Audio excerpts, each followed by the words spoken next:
usul di dalam hadis amr bil ma'ruf nahi 'anil munkar, hadis Abu Dzar ini radhiyallahu anhu. Nabi sallallahu alaihi wasallam bersabda, "Man ra'a minkum munkaran falyughayyirhu bi yadihi, fa illam yastati' fa bi lisanihi, fa illam yastati' fa bi qalbihi wa dzalika adhaful iman." Barang siapa di antara kalian melihat kemungkaran, maka agar ia merubah dengan tangannya. Dan apabila dia tak mampu merubah dengan tangannya, maka agar ia rubah dengan lisannya. Apabila ia tak mampu merubah dengan lisannya, maka agar ia merubah dengan hatinya. Dan itu adalah selemah-lemahnya keimanan. Baik. Nah, ini nanti dikondisikan kepada kondisi masing-masing. Kemungkaran yang kita lihat, apakah kita punya jurisdiksi atasnya? Tuh, punya kuasa atasnya. Itu dengan tangan. Kemungkaran yang dilakukan istrimu. Nah, dilakukan oleh putrimu, oleh anakmu. Tuh, kau adalah orang yang punya kuasa atasnya. Rubah dia dengan tanganmu. Tuh, maksudnya begini. Jadi dosa dia ketika tidak merubahnya dengan tangannya. Oke? Istrinya nggak pakai kerudung. Dia harus memaksanya. Nggak boleh dia berkata, ntar deh, ntar juga dia mau sendiri, nunggu sadar. Nggak bisa, lo kena dosa. Karena kau yang terkena kewajiban amar ma'ruf. Putrimu masih belum menutup auratnya. Ntar deh, nunggu dia mau sendiri, jangan dipaksain. Nggak, lo yang kena dosa. Kau boleh membuat kaidah-kaidah sendiri untuk mencari apologi bagi dirimu, tapi catatan Allah dan catatan Allah Subhanahu wa taala di sisi Allah Subhanahu wa taala, dosamu tetap mengalir. Kalaupun kau bisa mencari alasan-alasan bijak untuk sikap yang kau ambil. Nanti kalau dipaksa nggak ikhlas. Kau bisa cari alasan-alasan bijak, tapi catatan di sisi Allah Subhanahu wa taala tetap tertulis dosa atasmu. Itu dengan tanganmu, orang yang kau punya kuasa atasmu. Itu beratnya penguasa. Berat jadi penguasa. Kemungkaran yang terjadi di dalam negaranya, itu dia punya kuasa tangan. Dan dia nggak merubahnya, nah kena tuh berat dari penguasa itu bukan enteng. Dan itu ditagih di hari akhir nanti. Ditagih di hari akhir nanti. Ya, kita ini cuma sebatas istri dan anak kita, kuasa kita itu doang. Bini orang boleh nggak kita seret? Dia keluar rumah pakai anduk misalnya, kita seret, kita sabet, pahanya boleh nggak? Lu bini orang, nggak boleh. Turunlah dari situ, nggak bisa. Kita nggak punya kuasa. Dengan tangan kita nggak punya kuasa. Oke? Nah, amar ma'ruf. Seorang adik kepada kakaknya, gimana? Dia lebih tua. Gimana? Kalau bisa, menasihati nggak? Kalau nggak bisa, bilang sama orang tua. Biar dia ngomong. Tuh. Dia nggak punya kuasa untuk maksa dia gitu seret, nggak dapat. Ya? Apabila seseorang nggak punya kuasa, barulah turun kepada apa? Lisan minimal. Oke?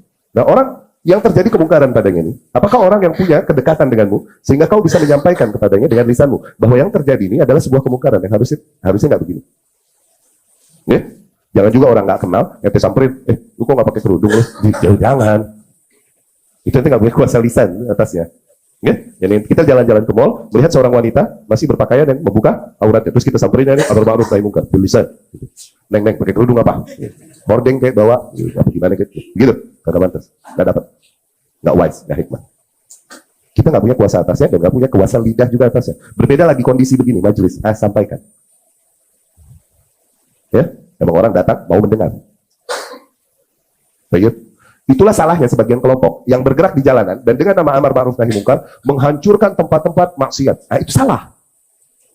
Ngancurin warung-warung yang jual minuman keras. Yang dihancurin warung kecil lagi. Padahal kalau mau belajar gila, pabriknya dong sikat. Nah, kalau mau gila kenapa nanggung gitu. Pabriknya sikat. Enggak, pabriknya berkhianat. Kenapa? Pabriknya nggak disikat. Yang disikat orang yang nggak punya kuasa. Warung kecil pinggir jalan dihantemin. Itu ngaconya ormas itu di situ.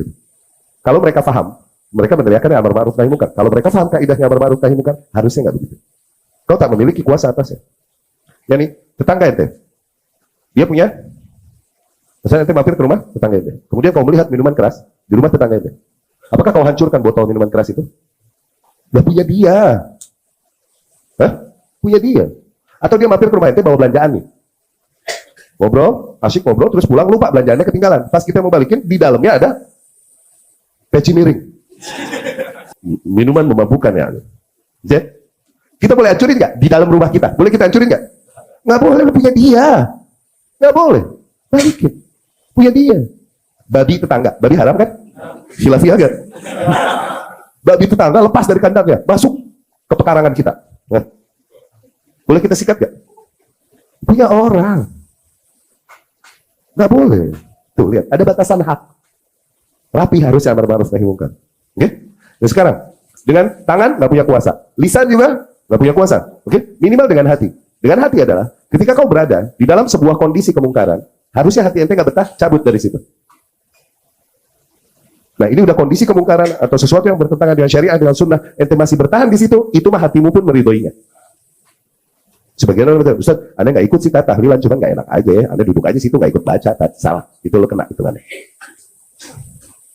Kena hitungannya. Kenapa? Karena kau diam di situ. Berubah dengan tangan enggak, mengingkari dengan lisan. Ini bid'ah, enggak juga. Yang ada apa? Hatinya aturan mengingkari. Hatinya mengingkari nggak bakalan betah dia di situ. Ini betah dia duduk situ, oh, hatinya juga betah di situ. Tidak bersisa keimanan sedikit pun di balik itu. Loh, itu maksudnya. Ya? Loh, hadis usul pertamanya hadis Abu.